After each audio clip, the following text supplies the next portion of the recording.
Hello world, today I want to do a long overdue review on my latest Apple purchase, the MacBook Pro 13-inch 2017 model. My previous laptop was, of course, also a MacBook Pro and also a 13-inch, but that was the 2011 edition, and of course there's been some drastic design changes. I should mention that I did not opt for the Touch Bar model for two reasons. Firstly, it wasn't in my price range, and secondly, I personally find it a little bit gimmicky and doesn't really serve any purpose or use for me based on what I need to use my computer for. So let me outline some specs on this model. It has 2.3 GHz dual core 7th generation Intel Core i5 processor, 8 gigs of RAM memory, 256 gigabytes of storage memory, which is actually an upgrade because the basic model actually has significantly less storage space. I wanted more storage space, so I paid a little bit extra for more storage space. Intel Iris Plus Graphics 640, which will come in very handy for video editing and image editing on the Adobe suite. And it is complete with 2 Thunderbolt ports. Now, because it's actually using Thunderbolts as the only port that's on the entire device with the exception of the earphone socket, and because of that it's actually an upgrade from the previous MacBook Pros, particularly my 2011 edition, which I have been more familiar with. The problem with the 2011 editions and other similar editions to that is that the chargers were not very durable.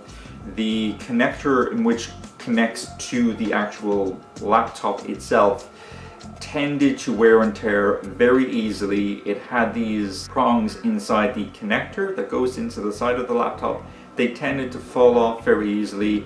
It would not connect to the laptop after a certain point, which meant that I went through a lot of chargers with the MacBook Pro 2011, which costs a lot of money. They are not exactly cheap to replace, and I did go through quite a lot of them. The charger in the 2017 version, because it's using Thunderbolt, I would wager that it's going to be a lot more durable. It looks a lot more durable. It's less likely to wear and tear as easily as the 2011 edition. Like many pieces of technology, this laptop is not practically perfect in every way, and it does have its flaws. The first downside was that this is the first laptop that I have ever owned and ever used that does not have an optical drive. When I first heard about this, when Apple first announced that they were planning on removing their optical drives, this felt like a major disadvantage to me. So while it seems somewhat of an inconvenience, it doesn't really bother me anymore. I don't actually use an optical drive very little, if at all, anymore. I don't play CDs on my computer. I have Apple Music. I don't watch DVDs on my laptop because I have Netflix and other streaming services available to me. I do, from time to time, need to install applications from disk. The Adobe CS6 Creative Suite is an example of this, and that is why I got this bad boy. This is an external optical drive which I got for a very low price on Amazon.co.uk. I will leave a link down below in the description area if you're interested in checking out that particular accessory. It works just as well as an internal drive, if not better. The next issue with this model is it is the very first laptop that does not have USB ports. When I first heard about this, I was even more irritated, even compared to when I heard about the optical drive being removed.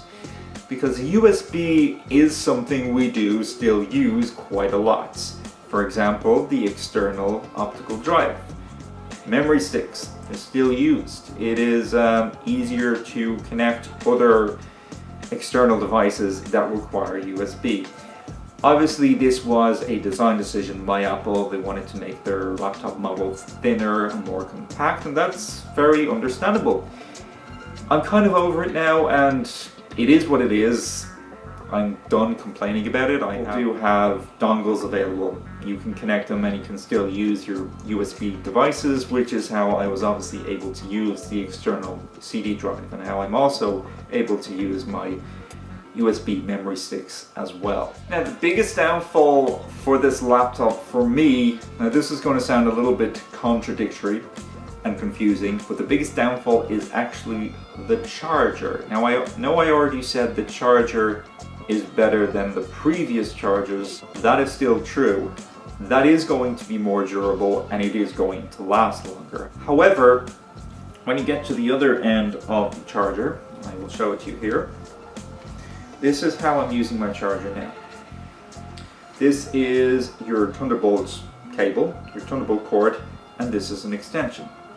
But when you actually get the laptop out of the box, you don't get this section here. So this section here is not included. So they basically expect you to put this onto this. So then your cord is a lot shorter. Now I know by looking at it here, it seems like it's reasonably long enough, but a lot of the time it's actually not.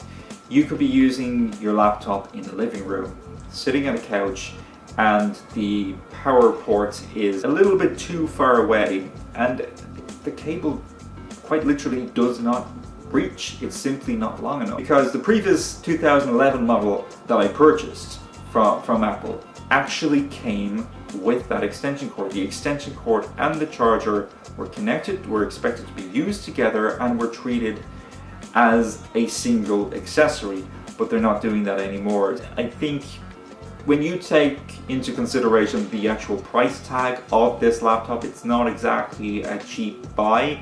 It's cheaper than the Touch Power model, but it's still a reasonably good amount of money to be spending on a laptop.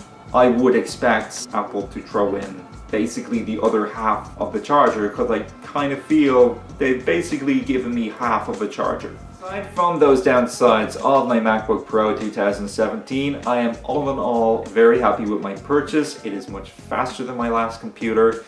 It charges more quickly than my last computer. It has amazing battery life. Its working performance is much faster. It's able to handle the video editing that I'm doing. It's less noisier. It doesn't sound like it's a jet airplane ready to take flight, which is a plus always.